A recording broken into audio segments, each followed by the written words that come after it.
Well, hello, hello, hello. Welcome everybody to the Parent Collective. So glad that you are online with us. Why don't you go ahead while people are jumping on, while we're getting ready to get started, go ahead and comment in the chat. Let us know what campus you're representing in the chat, how many kids you got. Maybe you want to flex a little bit on how great of a parent you are. Maybe whoever has 20 kids will send you a gift and a vacation or something. But so glad that you're online with us. We've got people watching. Of course, here in the Mid-South, we're broadcasting from our Houston Levy location. We've got people watching from Massachusetts and New York, and really with our online campus now, probably anywhere in the world. So take a second right now, comment, let us know you're watching, say what's up, make yourself known, don't be shy.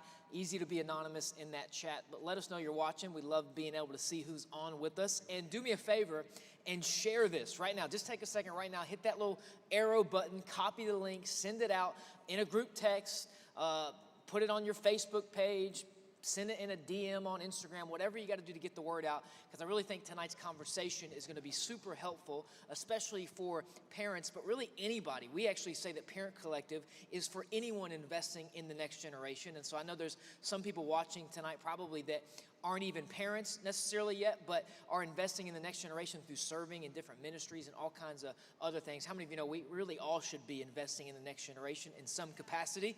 But we've got a great night planned. So glad that you're online with us. I want to mention really a little bit about the heart behind Parent Collective. This is our second event, and we'll have more in the future as well. But really, Parent Collective was launched earlier this year with the heart to resource parents.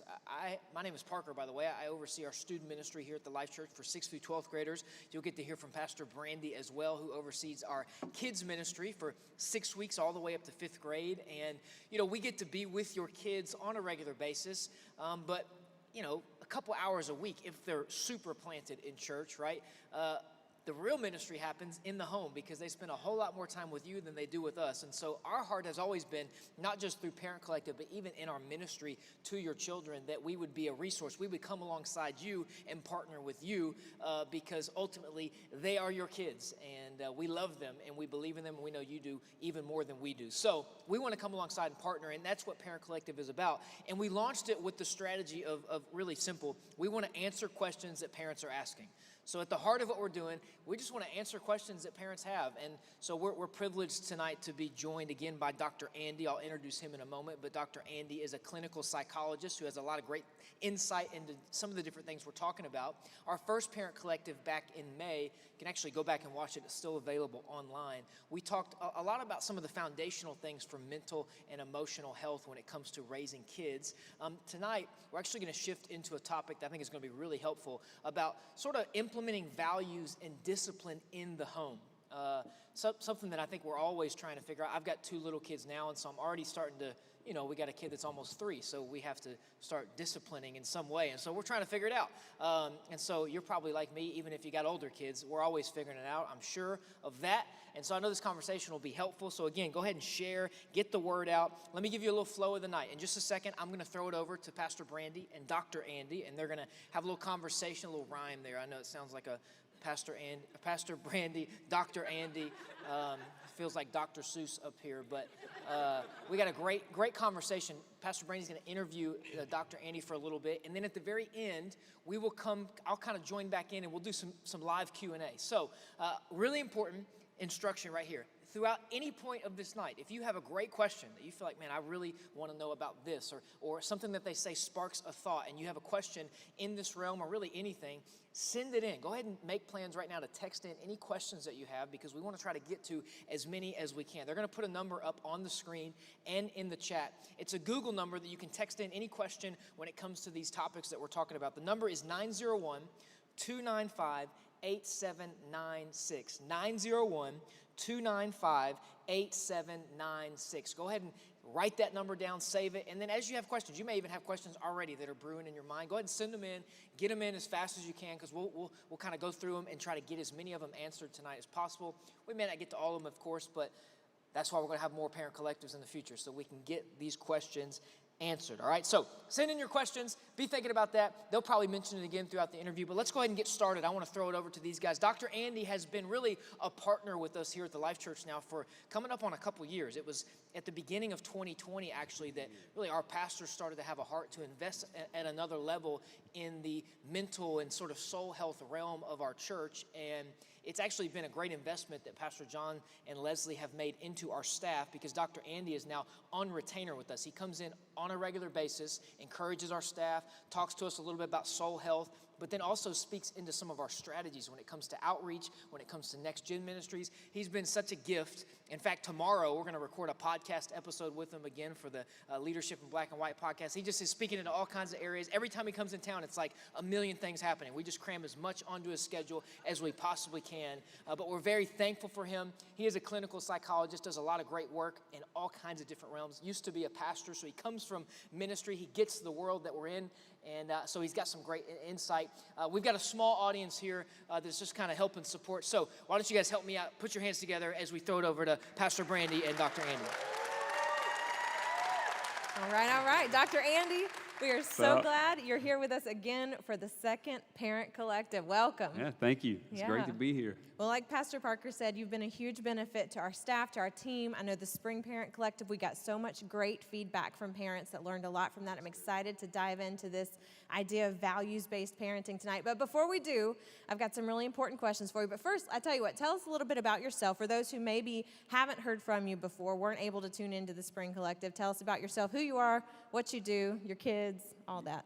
Yeah, so my name is Andy Yarbrough. I am a psychologist. My wife, who's here, Melody, we'll be married for 20 years this summer.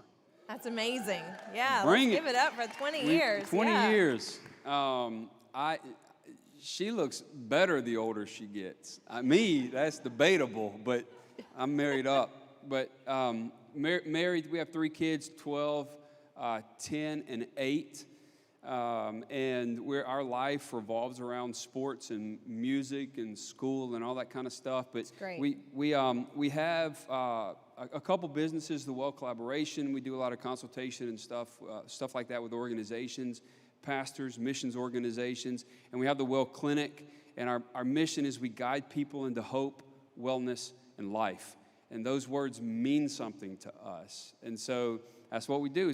It's an honor to be here and to have a relationship. We just want to thank you guys for having us. Pastors John and Leslie, man, we love you guys. And so, yeah, I'm looking forward to this. It's going to be a good night. All right, well, we're glad you're here. We've got a few get-to-know-you questions for you tonight. Are you ready for these? Yeah. Okay, rapid fire. Don't think, just answer first thing that comes to mind. Are you ready? Okay, my first question is, if you could choose the last meal of your life, what would it be? I got in a little trouble with my family on this question the last time. So, Yarbroghs, if you watching this, I'm going to give you a shout out. Last time, I thought, man, this is going to be way longer answer to this question. Just start with my mom's. The last time I say my friend Maite's lasagna, because she's from Belgium and she makes this lasagna. It's really good. And my family, they were all kidding, just giving me a hard time, but they were like, dude, I've been cooking for you for years, bruh, and you come up with So I'd say if I had to eat one more meal, it would be my mom and my sister's fried deer steak. Deer steak. Fried deer steak. With rice and gravy. Okay. Fried okra. Oh, yeah, okay. With fresh tomatoes. Okay. Somebody come on. You got some people in here who agree with you. My brother grew up in Mississippi. Great. Anybody else hungry now? Let's go get something to eat after this. That's great. Okay, you ready for the next one? There you go. When you get free time, what's your favorite thing to do? Probably hanging out with my family, doing whatever, sports, and I love being outside. In Louisiana, everything outside tries to eat you, including the plants, and so... But we love being outside, hiking, if we can ever get... So you mentioned sports a couple times. What sports? Yeah, well, basketball, flag football. My daughter swims. That's great, yeah. And then music. I mean, we play instruments and, all that, yeah. It's busy. Yeah. It's a busy family. All right, you ready for the next one? If you weren't a psychologist, what would you be? So everybody's going to lose respect for me when I say this. Okay, we're ready. I love science fiction. And so I think anything having to do with like video games or writing science fiction or like reading and then giving and critiquing science fiction. Yeah. Okay. All right. I wouldn't have guessed that. That's great. Science fiction. One thing most people don't know about you. Well, I don't know. I grew up milking cows. Milking cows? Milking cows, yeah. I worked on a dairy farm. I learned early on what I didn't want to do for the rest of my life. But I learned a lot about life on a dairy farm. Yeah, so that's pretty great. Okay, life on a dairy farm, milking cows. So, favorite subject to talk about? Don't say values-based parenting. It's too easy. No, I think like philosophy and like the universe and creation and like faith and its intersection of all like psychology, and I go nerd real quick. Okay, and throw some sci-fi in there with it. Throw some sci-fi in there. Yep. Yeah, it's pretty amazing. All right. I love it. That's awesome. Like the universe has a sound. Now, you could fact check me and I'm wrong, but the universe has a hum at a B flat, which is pretty cool because you think if everything was created by the Word of God, His voice is still humming through the universe. Wow, at a B flat. Yeah, do what you pretty want to with that, but that's, yeah. That's pretty cool. All right, I feel like we can go home. That was a pretty cool education right there. Well, all right, we're going to dive right in. I don't know if that's true or not, but it's amazing to think about. Somebody Google it so we can tell people if it's true. Sounds great. We're going to dive right in. Values-based parenting tonight. We're talking about values, discipline, and establishing the culture of your home. Yeah. And really, I wanted to set up why we picked this topic for tonight because, you know, like Pastor Parker said, the reason we started the Parent Collective is we want to resource parents and we want to answer questions that parents are asking. And so we started talking through some of the questions that we get as pastors, questions on technology and social media, bullying, relationships, sexuality, sexual identity. There's some pretty big topics that we could talk about in a Parent Collective, and we plan to. But as we started thinking through, okay, what do we want to talk about this time? Really, it all kept coming back to this idea of values-based parenting, which is, we'll talk about what it is, but it really is a foundational concept. You're actually writing a book on it, so we can look forward to that. But it's a foundational concept that sets us up to have these conversations in a really healthy way. And so before we go into some of these other topics in the Parent Collective, we wanted to start with this kind of foundation on parenting from a values-based perspective. So let's go ahead and dive right in. What is values-based parenting? Yeah, so it's a short answer, and then we'll unpack it as we go. But basically, values-based parenting is a parenting strategy for raising kids from a core set of values, not chaos. Right. It's not being reactive, but proactive and responsive. And it's a foundational way to think about parenting. We all organize our lives based on values, whether we realize it or not. Our culture has values. We get values from our family culture. They happen by accident, from past life experiences. Mm-hmm. And so I think it's pretty foundational. That's great, yeah. And it focuses, values-based parenting focuses on core values that are intentional. Right. They have to be intentional. Mm-hmm. So, yeah. So we'll talk a little bit later about how families can kind of come up with what are the core values for their family. But the idea is that when you're disciplining, when you're making decisions for your family, you're figuring out, does this line up with these core values that we've established for our home? Our church actually functions this way. If you go on our website at the very bottom, there's a link that says vision and values, and you'll see that we have 10 values: integrity, diversity, hospitality, generosity, vision. And what our church does is says, hey, is what we're doing lining up with these values? And if it's not, we're not going to do it. And if it is, then let's move forward. So it's a great concept we're using for the church as an organization, and that we think you can use in your home. So it's awesome. Let's dive into why it's important. Well, I think one, values-based living is a core strategy that helps us accomplish our mission. And I think it's important to know that as families, we have a God-given mission as a family, and that unique mission connects to the mission of the church, like Pastor John's message this morning about planning in a local church. If you haven't heard it, I'd go back and listen to it. It's an amazing message, but the idea is like values-based living is a core strategy for that because it keeps us on the tracks without getting derailed. That's great. And I think it's important for several reasons, that being one of them. But one is there's a principle, and we've talked about this before within the context of the church, and we got it from a guy named Bob Hemp, but it's really carried with us, and it's this principle that what you seek first organizes the rest of your life. What you seek first. What you seek first organizes the rest of your life. That's why Jesus says, don't worry about what you're going to eat, drink, or wear. And then he goes on to say, but seek first the kingdom of God and being right in relationship with him, and everything else will be added to you. He's not ignoring the struggle. That's not what Jesus is doing. He's shifting our perspective and our priorities so that we see struggle within the context of his presence and the power of the kingdom.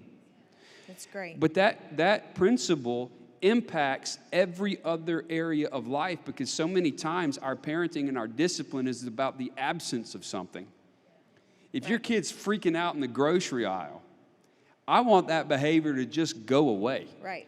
I'm not thinking about values in that moment. I'm like, I brought you Just into stop. this world. I'm going to take you out. Right. I just want it to go away. A lot of times I don't want to be embarrassed by my kids' behavior or whatever. And I know every parent can relate to that if they're honest with themselves. Right. So a lot of times but our lives get organized by what we don't want in our children. Think about that for a minute. We just want to but if there is an absence of something, that doesn't mean there's a presence of anything. It's great. Yeah. So just because I'm not seeing my kid yell and scream or freak out or be disrespectful doesn't necessarily mean that something's not filling that up. Core values fill that void up. It's the presence of something. Yeah. And so I think what we seek first organizes the rest of our lives. If our parenting is being organized by our core values, that presence organizes everything else, building on the principle of the kingdom being present in our families. That's great. So we talked about there's kind of 4 things that this values-based parenting does. The first one is it brings logical order to the household. You want to talk about that just a little bit? Yeah. So many times I think I mentioned this, but we're just reactive. Right. We're just existing as family. And what values do is it starts to help you see your family and how you interact with your kids from a presence-filled perspective, a values-based perspective, and it gives an order to how we interact with each other, a structure to how we interact with each other. I think it's logical, too, because, I think we all can fall into that trap of, because I said so. Why is this the rule? And sometimes our rules can feel arbitrary to our kids, especially as they get older and they start to use some logic. They're like, that doesn't make sense. Why is that the rule? Because I said so. But really, it helps us have an answer to that question, that it's because this lines up with our values. This behavior lines up or doesn't line up with our values. So that's great. So the first one is it brings logical order to the household. Second one, it brings ownership over behavior. Yep. So when your kids understand what the value is and what the definition is to that value, because it's the definition that helps connect behaviors to values. So if I tell my kid, stop doing that, they may know I don't do that particular behavior, but they don't necessarily understand why we're saying that, and they don't know how to take that framework into other contexts of life. Right. And so what happens is they're able to take a value and start taking ownership for their behavior by assessing behavior as it mirrors or looks up or bumps up to what our core values are. And values don't just govern what we do and what we take responsibility for. Values help govern how we handle our own failure. That's great. Think about that for a minute. Yeah. Perfection may be a value. It's not really a healthy one. We're not talking about perfection, thank God. Yes. So when we mess up, we're able to model for our children humility, integrity. We apologize. We take ownership for everything in our sphere of influence, which is responsibility. We model that for our kids, and we model how to handle failure well. That's great. We don't have to hide it. We model how to handle it, and core values help set that up. That's great. Yeah, absolutely. So brings logical order to the household, brings ownership over behavior, brings natural consequences. And then number 4, it teaches critical thinking. Yes. Yeah. Yep. And some of that's, we're not always with our kids to tell them this is right or this is wrong. At some point they go to school, right? Or they go to a friend's house. So that critical thinking is they're able to then, because they're internalizing these values, to think of a behavior and go, is this behavior lining up with our core values, core values? Yeah, like my son Jude, who's 8, has a tendency to whine, and that goes against our core value of thankfulness. And so even, hey, bro, pay attention to your behavior right now. What are you doing, and what family value is it violating? Because the whole natural consequences piece, you're not going to get what you whine for. Right. But we're going to get into some of this other stuff about mentoring and affirmation. Yes, and I think it's and discipline, because we do get questions on discipline. We may dig into that in a later parent collective, but we are going to talk about how this affects the way that we discipline when the kids do mess up, when they do step outside of the core values. Yeah. So that's great. Yep. And I think too, real quick. Yeah. Kids end up accidentally adopting values whether we teach them values or not. Yeah. And one of the core issues is how do we help our kids learn to self-lead versus be led by sarx. Self versus sarx. Sarx is S-A-R-X. It's the Greek word for flesh. And so much of our cultural value is comfort Right. above all else. So Yep. a lot of times our kids end up being led by sarx, not the core self that was designed by God to lead well as that self is filled with and led by the Holy Spirit. Yeah. So helping our kids really lean in, self-lead over time, helps with decisions, helps them lead with courage when they're in difficult circumstances, with integrity when there's a tendency, could I make more money if I make this decision, even though it violates my integrity? I'm going with integrity, right? The things that we like the seem core to value. sometimes lose in the world, it's crucial. I love that concept of self-leading. I think it's one of the reasons that we were like, okay, we have to talk about this, because what we're doing is teaching kids how to lead themselves into adulthood once they leave our home, right? Like, we can lead them when they're 2 and 3, but as they get older, they're going off to school, they become teenagers, they're going off to college. We're teaching them to lead themselves. And so I was actually doing some research for this, but then also in the spring, we're going to be talking about sexual identity, sexual health with our kids and teens. At what age do you say what? When do you talk about it? You know, all that stuff we're going to talk about in the spring.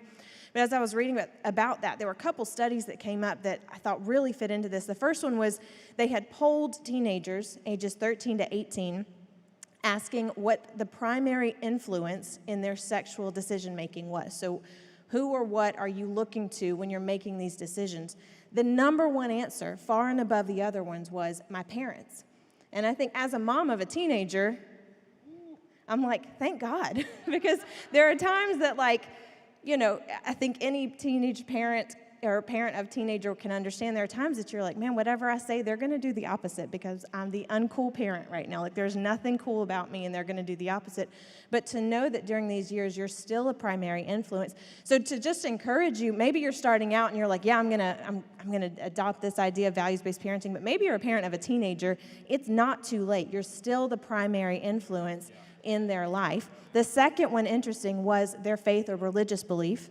And those that attended church more frequently had a later start to their sexual activity than those who didn't. So that's another, like, get them plugged into church. So I thought that was interesting, first of all, just to say, hey, parents, this does still work for your teenagers, and we're going to talk in a little bit about how to even bring teenagers into this conversation. It is not too late. No.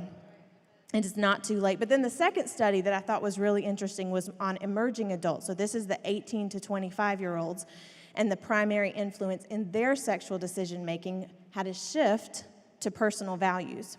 So it was no longer their parents' values or their parents' faith, but it was their personal values. And that's where I think this is so important, and it's that critical thinking that we're talking about. We're not just giving a list of right and wrong, which is important. Our kids need to know what the Bible says is right and wrong, but it's giving them a filter that when they're making these decisions, does this decision line up with the core value that I've internalized before emerging into adulthood? So it's really important, I think, even for those with teenagers, lean in, unless we'll talk about how to get that started. Yeah. Okay, so let's get into the details on how we do this, right? Because in theory, it sounds really good, right? And we talked about it a couple times, and I think I finally sat down and was like, okay, I'm ready to do this. How do we do this? Like, we need to do it in our own family. Tell me how to do this. So we've got a couple resources we're going to throw up in the chat here in just a little bit, but let's just discuss, how do we do it? How do we get started? All right, so let's talk for a minute about what values are, right? So values are not behaviors. They're overriding principles. In other words, a value is a word that represents a belief system that governs how we engage ourselves in the world around us. It's a word that represents a belief system that governs how we engage and interact with ourselves in the world around us, right? So what do I mean when it's not a behavior? I've talked to people about values, and they say, man, reading Scripture is a value for me.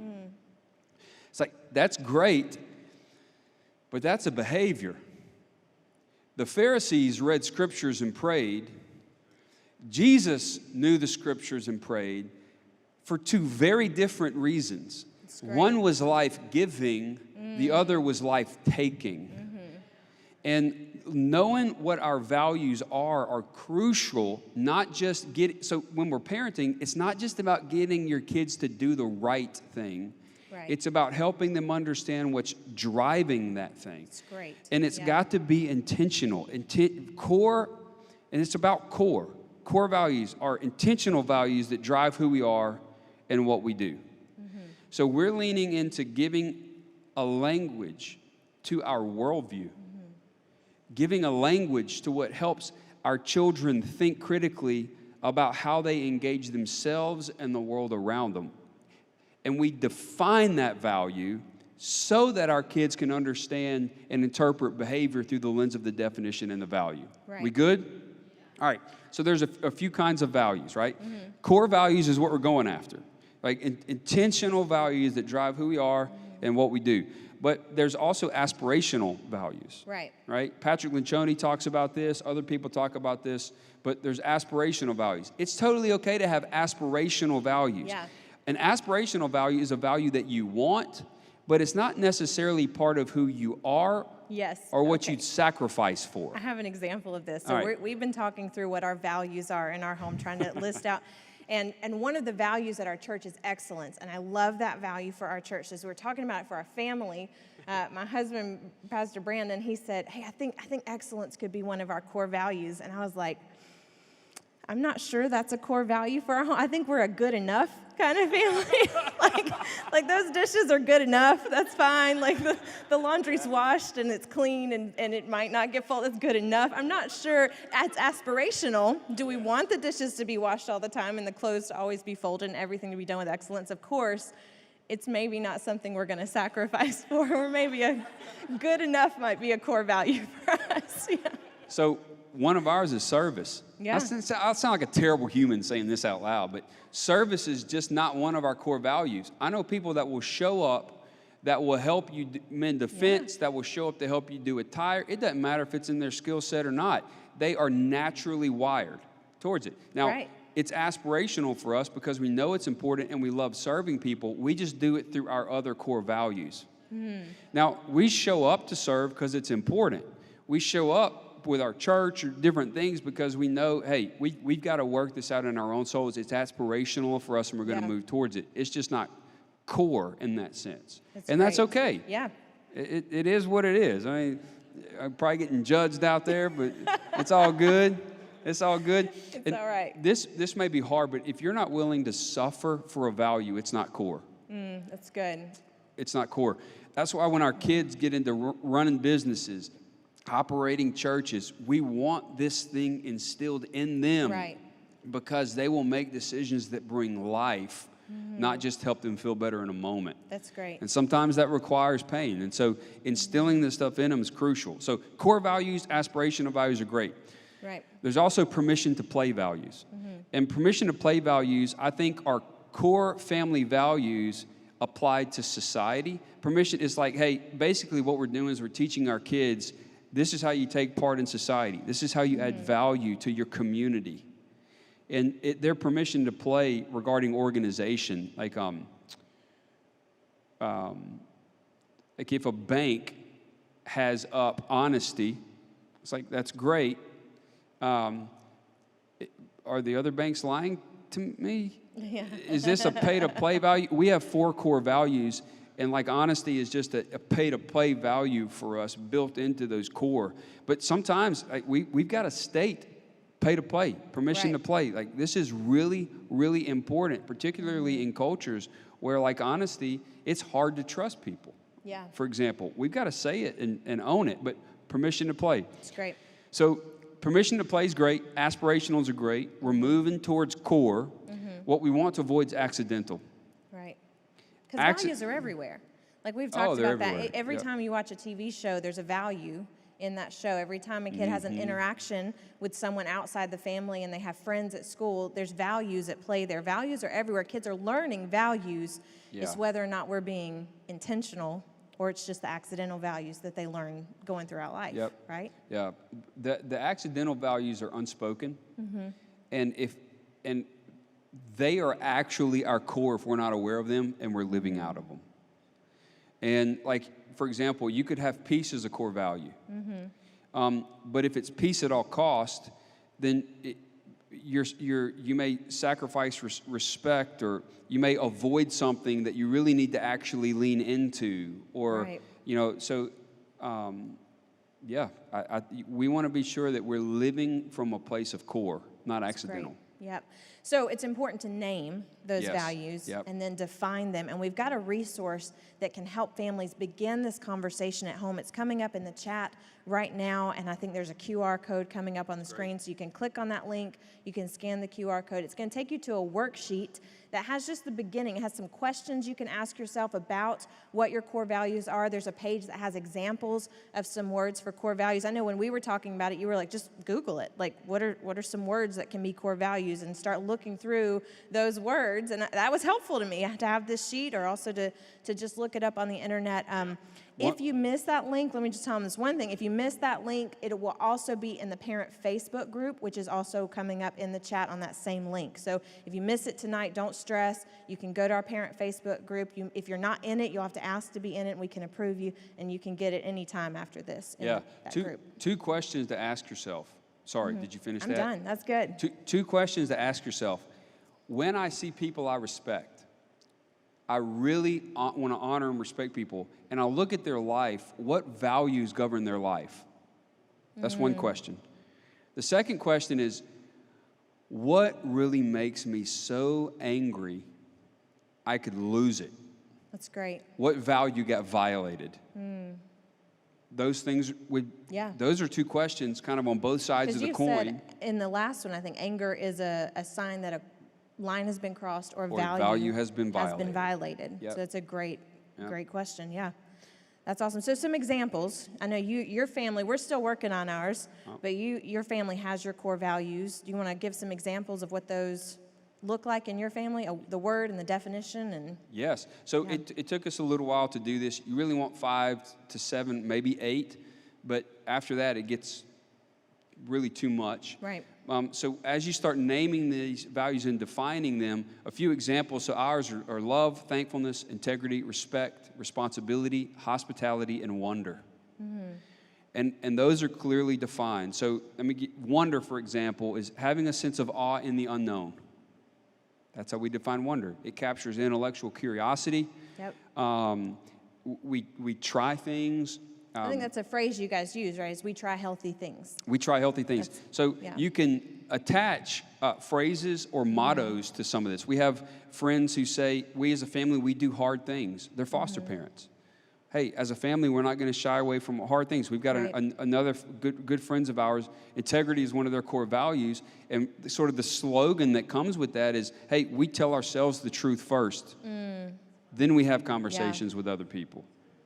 Man, I'm like, great. So what they'll tell their kids is, hang on. I want you to walk off for a minute. I want you to tell yourself the truth first. Yeah. What really happened? What'd you do? Then come back and let's have that conversation. Shout out to Spencer and Ellen Beach. What's up? Just got that from them.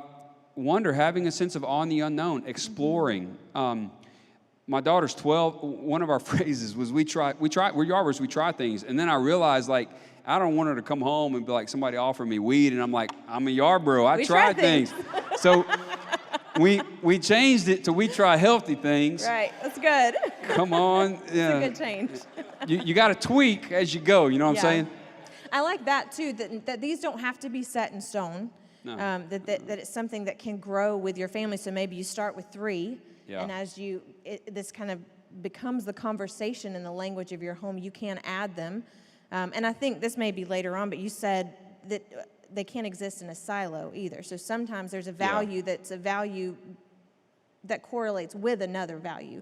Like the peace, I think you talked about peace at all costs would mean you're avoiding confrontation, or you're not addressing things that need to be addressed. But when you put peace with honesty or peace with integrity, they work together to create the type of home that you want. Absolutely. Yeah. It's great. It's a great example. So facilitating this discussion within the family, let's say there's a husband and wife that want to sit down together and start this. Let's start there. We're going to talk about teenagers in a minute because we do need to include them in that conversation. But let's start with, let's say you've got a spouse at home that you want to include in this conversation. How do you start that? How do you start the conversation? You literally sit down and start the conversation. It's sitting down, it's grabbing resources. which they're providing resources for you, and it's sitting down going, what really motivates us as a family? Right. And to start with it individually, to go, hey, what are my core values? What really guides me, motivates me? And do I want those core? Are those healthy? Or do I need to make some adjustments, listen to the Holy Spirit speak to me, and come up with 5 to 7 core values that are moving me towards health and implement those things in my family? Right. And so it's just an ongoing discussion about, hey, what is motivating our family? And as a family, once you start getting your individual values down, you sit down together and go, hey, this is what's going on with me. This is what's really driving me, what's important. And you just start putting those things together as a family. And that link we put in the chat, the worksheet, you can do it individually and then come together and see if any of your values overlap. Like even if maybe you call them different things, but really the idea or the heart behind them overlap, that can be a great beginning for your family core values if you've got some that automatically line up. Yeah. I love farming analogies. So let's go to the milk and the cow thing, Because you milk cows, Yeah, right? milk cows. We learned that tonight. It's one thing to talk conceptually about milking a cow, right? I can explain it. It's another thing to grab that thing and start squeezing. You could be yanking, and that don't work out too well, right? But you got to know how to milk the cow, and you have to put your hands on the cow to really know the It's the same thing with plowing a field. You can talk about it, but you got to know what it feels like to hold that plow in your hands, the pushes and the pulls and the bumps. And honestly, it's about diving into this. The world's already in it. Right. And just diving in, asking for help if you need help as a family, a pastor, connecting with a small group leader, a life group leader. Just really diving into this and getting your hands around it. It's going to take some time. Right. And in a microwave society, we can get frustrated with this. But we aren't interested in microwave with our children. Right. I'm interested in a slow cook. I want to see my kids turn out like my wife's pot roast with chilies in it, right? Just amazing. That sounds good. I don't know if that made any With deer sense. I mean, steak it made and fried sense in my okra on the head. side. It's No, just, that's good. Yeah. It's like, what is he talking about? No, that sounds. I think that's right, and I think it's that working with it. Yes. I think if anything that we want parents to leave with tonight, it's take this resource and begin the conversation. Let your teenager fill out the worksheet and talk through that with them. You might not get the core values right out of the worksheet the first time. I actually talked to my daughter Chloe. She's 15. About just kind of this idea of core values, and we're going to be working on it as a family. She was like, well, I only have 2. I want privacy and peace. And I was like, okay, we can talk about that. You know, maybe privacy isn't a core value for us because we want to give you as much as we can until we can't. Like when it comes to electronics, there's not a whole lot of privacy in our house, but we can talk about that. But as we go ahead. Well, I think those are great opportunities to say, okay, well, what values in our family help us get you to the privacy piece? Yes, and that's what, as we dug into it a little more and kept talking about it, what we came up with was this value of respect, which we called an appropriate regard for the feelings, wishes, and rights of others. And so for her, I don't want our home to feel like chaos. I don't want it to be loud when I come into the kitchen to get breakfast in the morning. I don't want my siblings busting into my bedroom door. I mean, these are reasonable requests. And so we were able to take what she wanted, privacy and peace, and turn it into, hey, what you're really talking about is respect. And you want people to regard your feelings, wishes, and rights in our home. And that is a core value that we can adopt, yeah. It becomes aspirational as a family. Right. Yep. But you're able to dig down to that bedrock of what gets you there in the first place. Absolutely. That's good. Yeah. So it's great. So it doesn't have to be pretty. It doesn't have to be perfect, right? At the beginning, again, you said earlier, we're not striving for perfection. But really, it's about beginning the conversation with your spouse, with your kids, with your teenagers to start figuring out what these core values are in your home. That's great. All right, so how do we integrate? Let's say we've got our values. Let's say a family comes up with 4. How do we actually integrate those values in our home? What does that look like in conversation, in discipline, in raising our kids? So there's 2 areas. The first is mentoring and affirmation. Mentoring and affirmation. That's the first area. They kind of go together. That's the first area. They go together. The second area is violation and consequence. Violation and consequence. So the mentoring and the affirmation piece, it's like a river. It needs to always be running. when you deal with violation and consequence, it comes off of the river, but it really needs to lean to get back to the river of mentoring and affirmation. You don't want it to be a swamp, because sometimes our discipline turns into punishment, which turns into a swamp in our children's lives. But we want the violation and the consequences to come back into that river of mentoring and affirmation. It's That's great. Scaffolding process, a proactive process. Mentoring is a values-based focus on behavior. It's a values-based focus on behavior. So it's contextually driven. It's not just the what. So you're not just telling your kids what to do, you're helping them understand why. Right. Sometimes it's just in general, before the fact. Sometimes it's after the fact. But you're leaning in not just to the what, but to the why. And so most of the mentoring, again, is context specific. It's so proactive. It's affirming them in their, you're coaching. And, I know you said in our notes here, it's context specific. So you're kind of involved in their daily life and coaching them through how to interact with the world based around these values. Yes. Yeah. So it's asking them questions about, like, hey, tell me what's going on. Now, what are our core values? And based on our core values, what do you think is the best response here? That's it. Right. It's mentoring them. So when you see them do something that lines up with a core value, like when Charlie gave Willy Wonka the everlasting gobstopper back, we were watching it together, and we hit pause, and we're like, guys, what value did Charlie just, they were like, responsibility, or, integrity, whatever, right? He was loving them. Okay, buddy, that's a good job there. But it's about celebrating healthy behavior. Right. And connecting it. When they do things, you're looking for ways to praise them, to mentor them, to speak into their life. That's great. The affirmation piece, so while mentoring is about behavior and speaking life into them regarding their behavior, affirmation is about their identity. It's about their worth. It's about their God-given purpose. Bud, you got a God-given calling on your life. There's a purpose for your life, and it's about their strengths. Right, and we talked about that strengths-based parenting when we talked about mental health back in the spring. We're going to go ahead and put a link up to that book. Again, we gave that book away to some families, but it's The Strength Switch by Leah Waters. It's a great book. So that link's going up in the chat again, because I really feel like that's, when you're talking about affirming, it's not just bragging on them. Right. Or affirming, hey, you did a good job. But it's really looking at the strengths that make them who they are and affirming those in them, identifying and affirming those in your child. Yeah. So it's a great book. It's going up in the chat right now for those who want to get it. Yeah, when I see my kids running on a football field, I affirm them. I tell my kids, don't walk on the field. You're on a basketball court, you're on a football field, you're playing baseball, you run on the field. It's about, like, engaging that sense with the responsibility and moving forward. So when I see him running on the field, I'm like, hey, buddy, I saw you running. That's a great job. That's me mentoring them. That's great. But I was, real quick, I may tear up telling you this, but several weeks ago, I was working with a counseling organization, and I was training their team on rhythms of self-care and why self-care is important for a bunch of licensed professionals. And we hit this part of affirmation, of identity, and I knew that my youngest was at home with Mel because he wasn't feeling well, and so I took a risk. So I got all these counselors in front of me, and I called Jude. I said, hey, buddy, I need you to help me teach. You up for that? And he said, yes, sir.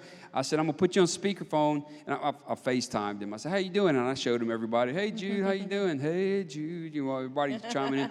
So I said, hey, Jude, I got one question for you. Why do I love you? Now, Jude is Wild Man Jude for a reason. So this was a huge risk, and there was a moment pause, and he says, because I'm your son. And, man, I lost it. Yeah. Thank you, buddy. I'm tearing up. I tell my kids, hey, why do I love you? Because I'm your daughter, because I'm your son. I'm doing everything I can to affirm their identity. It is non-contingent affirmation of their identity, of their worth to me, to God, to their mom, of their purpose and of their strengths. And here's the thing, last thing about this. No, that's good. What we seek first organizes the rest of our lives. We can get so organized by our kids' struggles that we forget to speak life into the things they are good at. And so if we are affirming their strengths all the time, it sets up our ability to speak into their struggle in ways that's still life-giving. It's great. Yeah. I think that's the beauty. Yeah, we can clap for I that. got to That's come awesome. on. Praise the Lord. Yeah, I think it's the beauty of this values-based parenting is that idea of proactive in your discipline, like at your coaching, but also in that affirmation.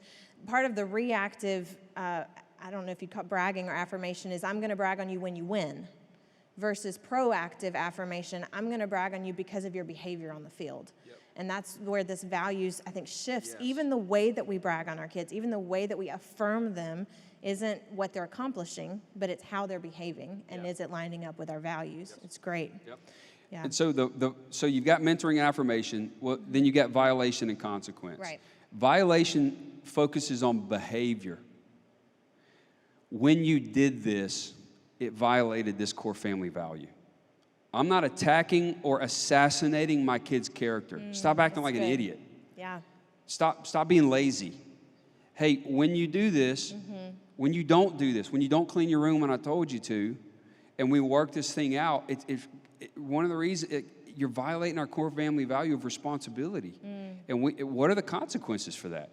And consequences need to be as natural as possible. Right. And understanding, maybe we can talk more about this at a different time, but understanding what the behavior actually is and why they're doing it is important. And this takes a little bit of time. For example, are they engaging in a behavior that violates values because it's self-stimulation?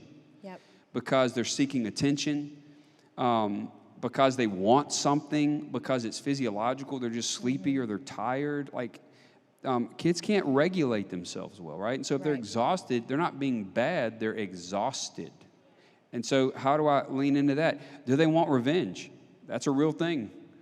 They just want to get back because they're hurting. Is it a power struggle? Are they arguing, resistant? They just want more power. Are they in despair?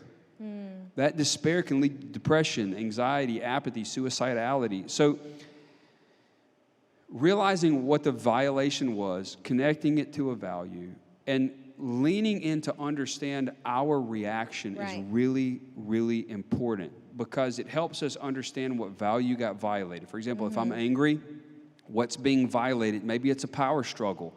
If I'm annoyed, maybe they're just seeking attention. Yeah. If I'm hurt, is it revenge? If I feel helpless, I don't know how to help, could it be despair? Like how we feel, we don't want to leverage it against our kid. In other words, I don't want my kid to change because I'm angry. Right. Like that makes me angry. Right. Well, my anger is not going to always be there to motivate my kid, but the values will. That's great. The values will.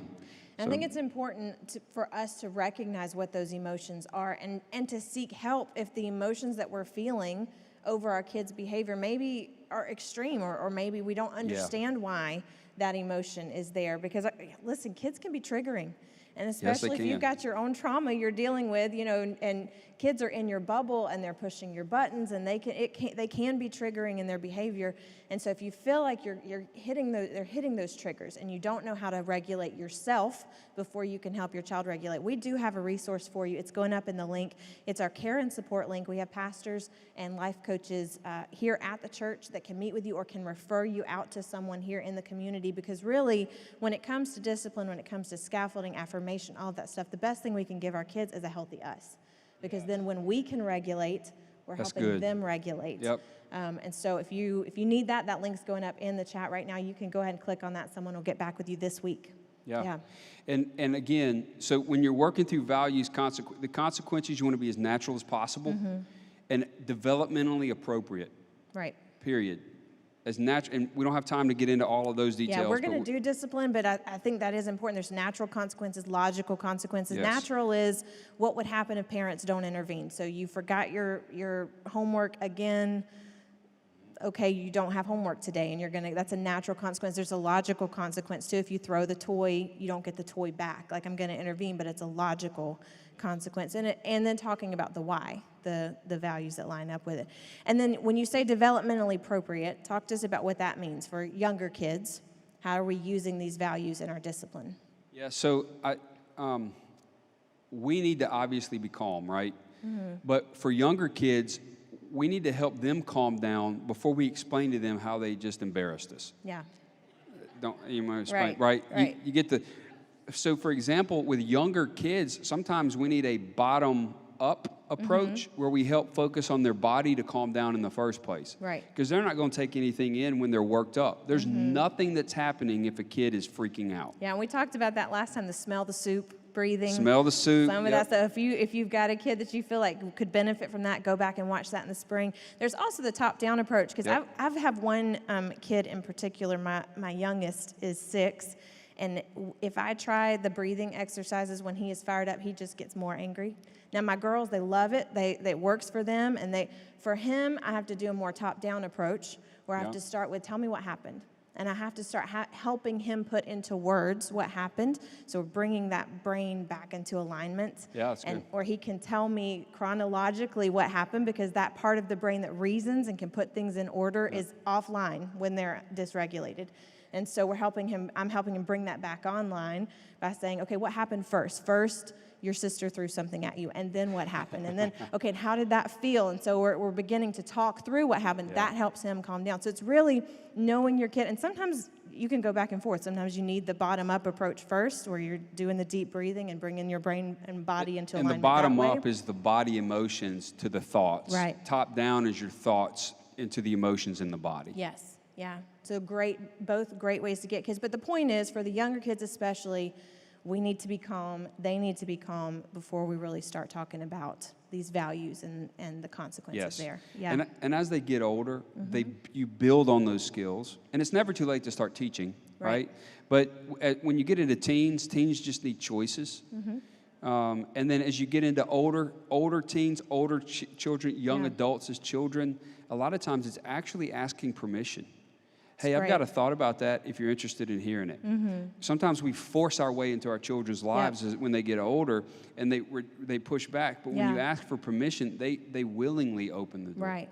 And it's a way to mentor them, to affirm them. And I like this idea back with the older kids and teens is when it comes to choices, sometimes it's that by yourself or with my help is the choice. So with little kids, I might say, like, sit in your chair. You can do it by yourself or with my help. But with older ones, we changed the language a little bit, but it's self-discipline or mom discipline. Like, you can discipline yourself to study and do what you need to do for school.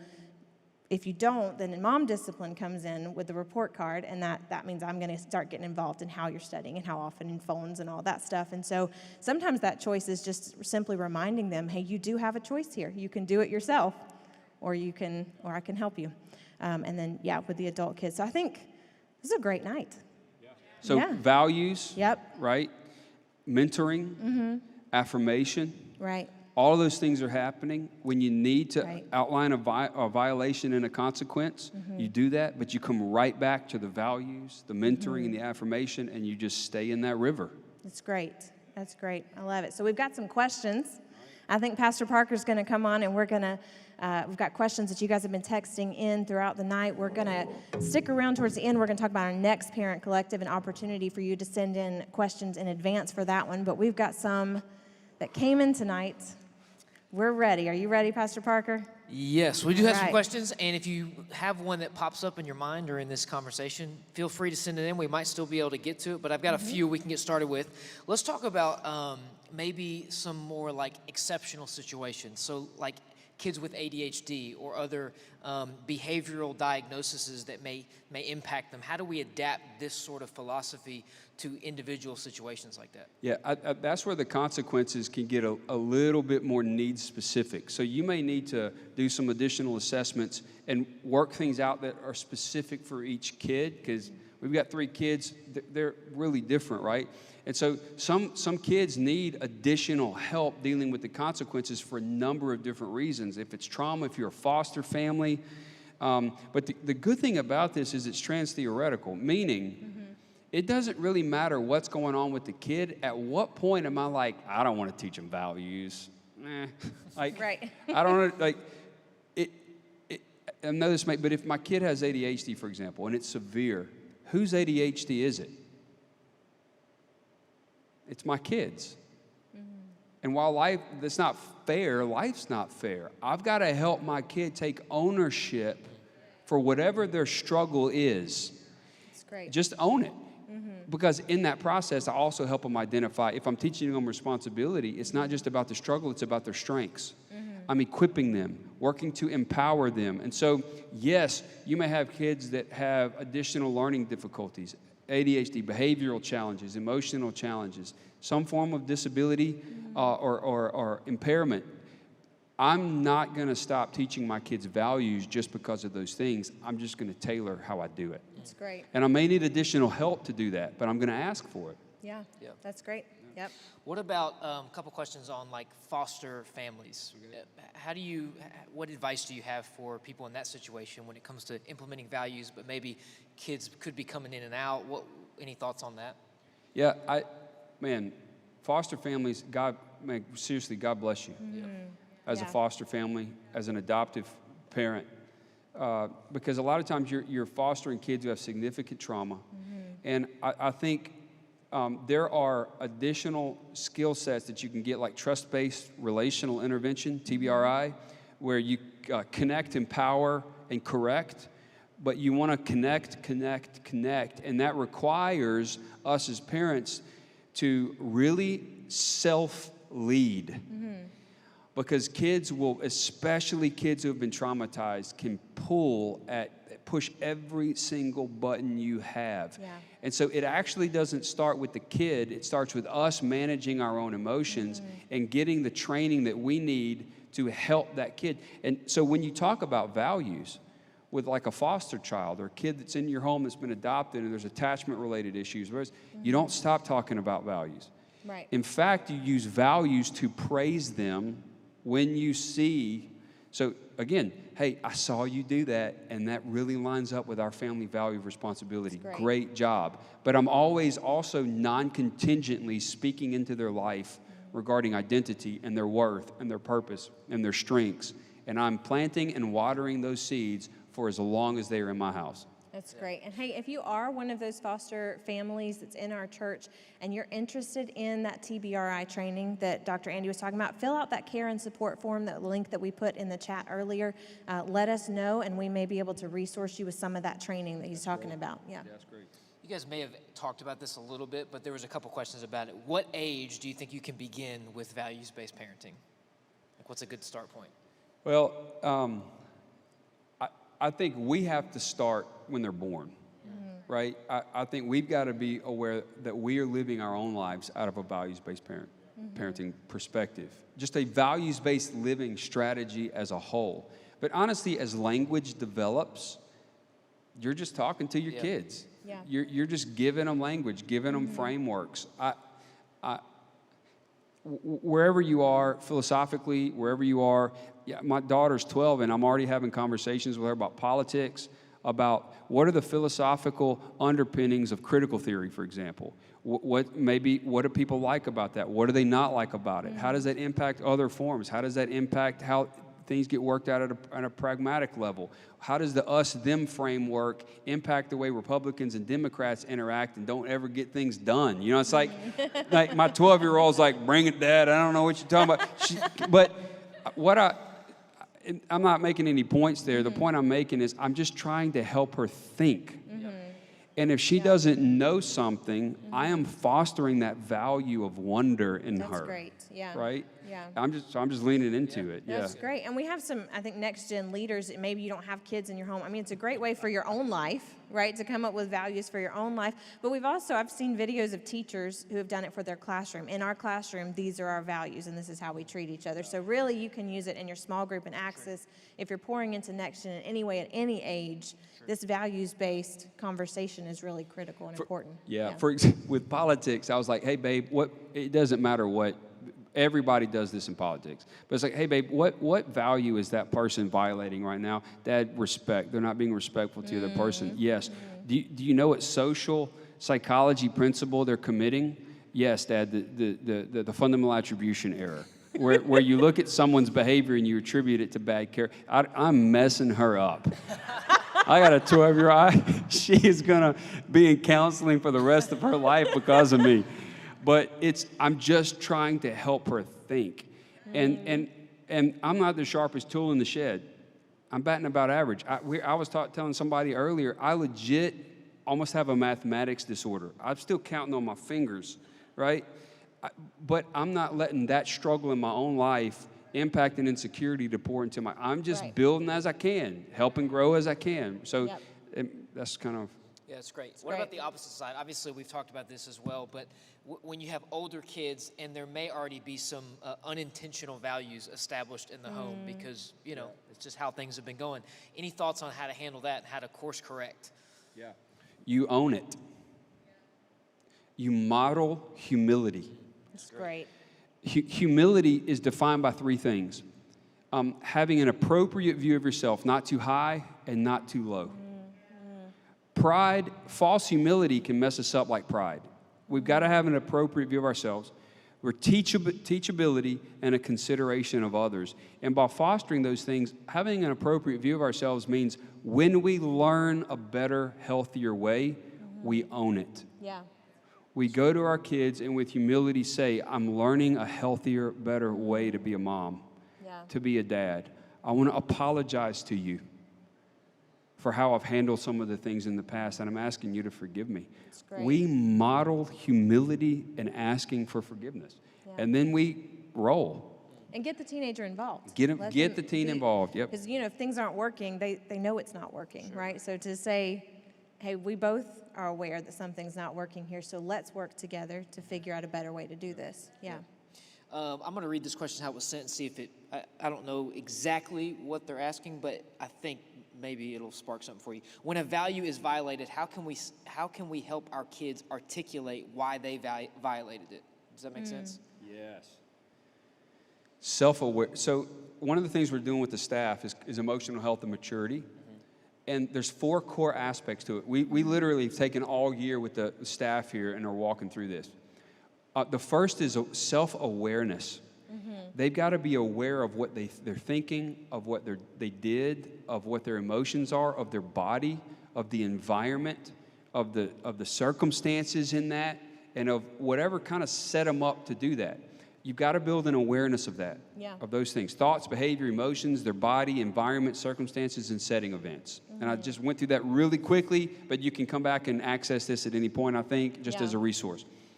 So as they build awareness of that, they've got to have the ability to regulate, not reject. Sometimes we'll do things we don't like about ourselves and we'll want to push that part away, but we've got to regulate that part, not reject that part, because we've got to bring that part of us to the table to really know what's going on there.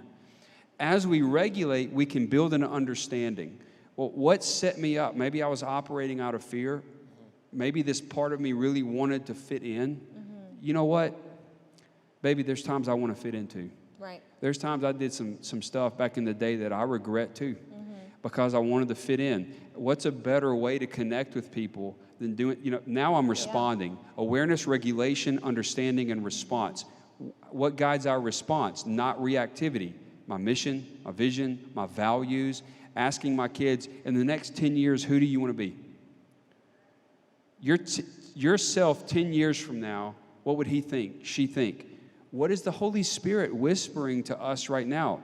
Right. There's no condemnation for those who are in Christ Jesus. Yeah. We're not going to live in condemnation. We're going to ask the Spirit to come in, convict us, but guide us and walk with us through this, and basically sanctify us. Yeah.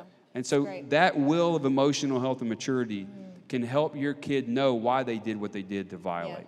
Yeah. I think, too, just for younger kids especially, there's just this sentence, when you did this, I felt that. It's just a language that you can use. And I have one kid in particular that has a really hard time identifying what the emotion is that they were feeling. So we have a little emojis chart that you can buy on Amazon, or you can find it on Pinterest and print it out. That's when you threw my food away that I was saving, I felt frustrated and hungry. They're actually able to look at the chart and go, I felt frustrated and hungry. And then we bring it back to those values. Okay, well, when you feel frustrated and hungry, that's okay that you feel that way. What's the right way? What's a good way for you to express that you're frustrated and hungry versus hitting the person that ate your snack or threw your snack away, right? That's great. So just giving them that language and the ability to identify those emotions. And that's the mentoring Yeah, aspect right. of coaching younger kids.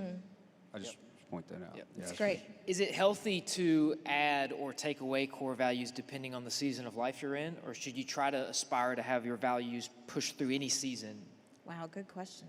I don't know. I think a lot of what's core, here's the thing about core values. I think for us, we become more aware of what's really important to us as we mature. So that's why I think we need to be open to values, not necessarily changing, but us becoming more aware of what's driving us. For example, when we're younger, happiness may be a core value. I want to be happy. That's okay, but happiness isn't the best life goal ever. If you want to be happy, that's fine, but you've got to partner it with other, like, meaning. Right. And as we mature and we get older, we realize that, man, I'm going to pursue meaning, and there's joy in that journey. So, yeah, that's what I'd say. Yeah, I got a couple other ones, but one just came in I think is really good. How do I help my child become more responsive when they display apathy when trying to course correct and add healthy values? I'm assuming that's an older kid, and they just sort of disengage. Any tips on that? Like, Yeah, well, apathy sometimes, so what I would do is we can be organized by parents regarding our kids' apathy because that apathy is violating a core value like responsibility, like wonder for my family, right? But here's what I'd say as a parent. Before you think about correcting your child's apathy, get curious about it. It's great. What is going on with my kid where apathy is such a part of who they are that this part of them is now taking over their life? And I think being able to operate out of that curiosity helps build empathy, and it may open up opportunities for interacting with the kid other than just the limited ability of perfection, not perfect, a limited perspective of our frustration. yeah. And as you lean in with that curiosity, oftentimes it impacts our affect and our nonverbal behavior. Our kids pick up on that, increases the likelihood they're not as defensive, and you get to lean in and help them. Hey, what is going on with this apathy part? Yeah. You're not in trouble right now. I just want to lean in and help you understand. Right. And then, and from there, you got to figure out why the apathy is there that governs the next step. Yeah. I think that's Does that great. make sense? that's great. It's, Yeah, and it kind of takes me back to that, what we were talking about, parents being self-aware of their responses to these things too, because some of those triggers that we have can be empathy blockers, and they can make it where it's hard for us to empathize with a child who's coming at, with this really kind of negative vibe that we're feeling from them. So again, like, get yourself healthy, understand where that's coming from, and then you're able to lean in with that empathy a little more. and if you feel helpless, there's a good chance that they feel helpless. They're really struggling. So leaning into that, I think, is really crucial. And let me say, I realize we're up here talking about it, and these answers are great. None of us are perfect. Right. Melody and I are living this thing out just like everybody else. Yep. And it really is about, yes, the knowledge is great, the information is great, but it really is just realizing I'm just gonna put my hands to the plow, and my line, it may be a little crooked, but we're gonna do this thing. Yeah. And we're gonna do it together in community. Yeah. Super important. That's great. That's great. I think this is a really good question, a challenging question. As a single parent, how should I go about creating core values they use quote unquote broken home? How do you find a way to make sure values align in two different homes? So it's kids that are kind of going back and forth between parents. You can't. And I think you gotta let it go. Or set boundaries, depending on the nature of the value being violated. But when a home is broken like that, you can only own what you can own. That's great. You will find that your life will be organized by the chaos and unhealth of your former partner, former spouse. And man, that is a struggle. That's the self-leadership piece is really important, but leaning into taking responsibility and you being consistent. They may not like you for a while. Sure. but they will be able to trust you and know that you love them. And if you're giving them a language about this, you're not putting down the other person. That's an easier way out. We're not putting down. We're just leaning into what's important in our family. This is who we are as a family. Yeah. And I find in my family work, in divorced families in particular, that this, or in people who have had children together and they co-parent, it is the longer term approach, but it is the more effective approach in the long run. Yeah. That doesn't mean that if major values are being violated and there's something else going on, that you don't have to set boundaries. That's one thing. We just don't want our lives to be organized by the chaos of another family. Yeah. And I think the values-based parenting thing, it goes back to that critical thinking. As you were talking, I was raised in I'm a child of divorced parents.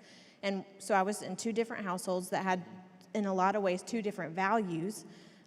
But my mom, and my dad as well, without even knowing that it was values-based parenting, were both very clear on the values in each of their households, and helped me to filter my decisions through those values. And so even though the values didn't necessarily always line up, I had learned critical thinking, and from that was able to form my own values as a young adult. So it's not helpless if they're in two different homes where there's two different values, because you are, as in this coaching, this mentoring, this affirming, teaching them how to, what are your core values, and what do you believe, and helping them think through that critically, if that makes sense. Yeah.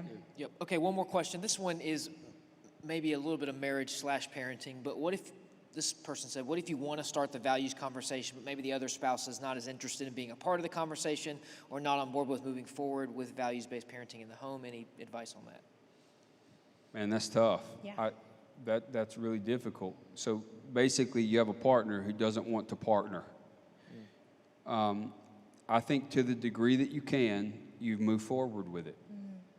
You have to honor your partner. You have to honor your spouse to the best of your ability, right? But I think you just do what you can to move forward with it. You write the values, put the values up, and you roll. Here's the thing about values. As Christians, so much of our core values are rooted, all of them really, are rooted in the Scriptures as Christians. Right. And we're pulling these core values, and as Christians, our core values aren't just about us. They're about loving and serving other people and setting our kids up to live with a kingdom mindset.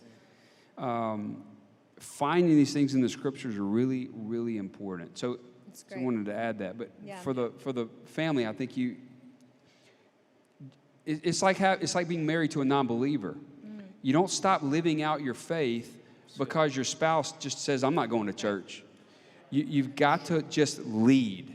And let the chips fall where they may, but lead yourself, lead your children, and trust your spouse to the Lord.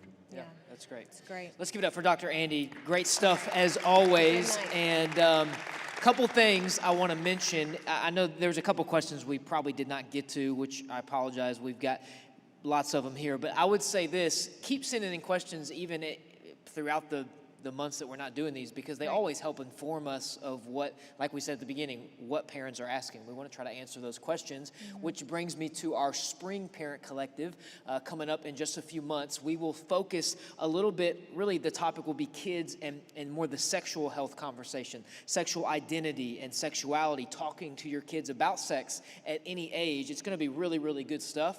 And so we want to go ahead and just throw this blanket kind of sweep out there from the beginning. If you have questions about anything in that realm, in that category, go ahead and send them in now, because it'll help us as we start to prepare and plan to form our conversations. I would want to be a little more prepared for that. Yeah, Dr. Andy I says, would want to be a little prepared for that. Right. Yes, he wants to be more prepared. We want to be prepared. So anything in that realm that you feel like, man, I need help with this, or I'm curious about this, or help me with language around this, please send in those questions tonight as you think of them over the course of the next few months as we're planning and preparing that next topic. It's going to be really helpful, I know, but the more questions we can get in ahead of time, the better. Okay, so awesome.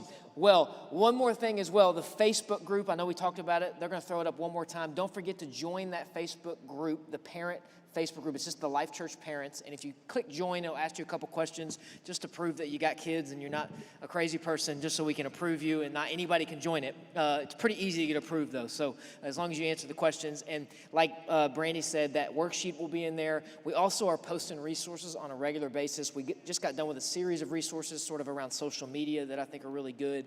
And we've got this partnership with an organization that supplies us with a lot of great stuff. So always good to get access to things that different seasons of life you're walking through. So join that group tonight. Make that a priority. That's the action step. Get in that group tonight so you can stay up to date on everything going on, including Parent Collective. We'll post this thing in its entirety in that group very soon. So if you want to go back, if you missed some of it, we'd love to have you check it out or send it to a friend. And the last thing is, don't forget our birthday service, November 13th, 5 o'clock, Saturday night service right here at Houston Levy. Yeah, our crowd's clapping for that. Next weekend is our big vision weekend, but also our birthday weekend. 25 years as a church, pretty significant. We want everybody in our church to be there Saturday night. Bring your family. We've got fun stuff for the kids. We're feeding everybody dinner. We're going to have fireworks. It's going to be a big night, all right? Don't miss night if you call the Life Church home. So until then, we love you. Thanks for joining, and we're in this with you. We're praying for you. We believe in you, and we know the best is ahead.